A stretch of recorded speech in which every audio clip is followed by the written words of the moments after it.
Sa pagitan ng highway at alaala, isang biyahe patungong Beersheba. Hello mga kababayan ko, kumusta kayo? Ako nga pala ay isang pinag-caregiver dito sa Israel. Alas 7 pa lang ng umaga, gising na ang buong bahay. Ramdam ko ang bigat ng hangin, hindi dahil sa puyat kundi dahil sa layunin ng aming paglalakbay ngayon. Ngayon ang Azkara, ang unang taon ng pagkamatay ng nanay ng amo ko. Bilang caregiver dito sa Israel, hindi lang gamot at pagkain ang hawak ko. Madalas dala-dala ko rin ang emosyon ng pamilyang pinagsisilbihan ko. Handa na ba ang lahat? Tanong ng amo ko. Habang inaayos ko ang mga gamit sa sasakyan, tumango ako at ngumiti ng bahagya. Bitbit ko ang tubig at merienda, pati na rin ang jacket dahil baka malamig ang simoy ng hangin sa sementeryo.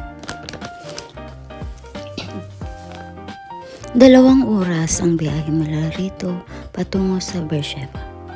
Habang binabagtas namin ng highway, unti-unting nagbabago ang tanawin.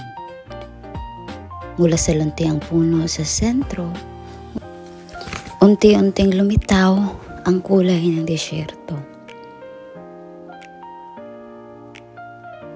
Ang lupang tuyo, ang mga batong tila may sariling kwento, at ang malawak na kalangitan ng Negev.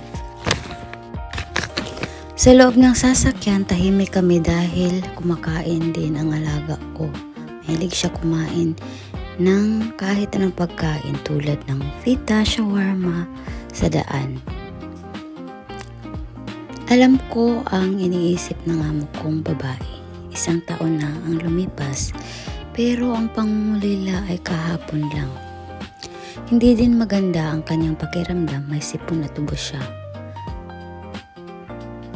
Nadatnan siya ng lamig. Naalala ko pa ang matanda noong huling araw niya. Sa Pinoy, parang babang luksa ito. Iba man ang relihiyon at tradisyon sa Israel, ang sakit ng mawalan ng magulang ay pareho lang kahit sa ang panig ka pa ng mundo. Pagdating namin sa Beersheba, tumulong muna kami sa bahay ng mga magulang ng amo ko. Naroon ang tatay niya. Matanda na rin at bakas ang kanyang pangungulila sa kanyang kabiyak. Hindi lang ako the help dito. Itinuturing nila akong bahagi ng pamilya dahil ako ang nag-aalaga sa mahal nila sa buhay.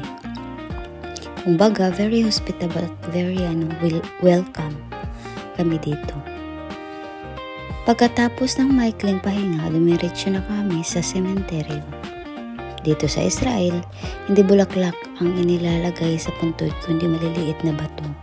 Habang pinapastan ko sila na nagdarasal ng Kadesh. Kumuha rin ako ng bato at ipinatong ko ito sa ibabaw ng marmol. Isang simpleng kilos pero puno ng respeto at pasasalamat. Sa biyahe pabalik habang palubok na ang araw, ang disyerto, naisip ko na sa pagiging caregiver ay di lang trabaho. Sa isang bansa, isa itong misyon ng pagkalinga sa gitna ng pangungulila ng iba, habang tinitiis din natin ang sarili nating pangungulila sa sariling pamilya sa Pilipinas.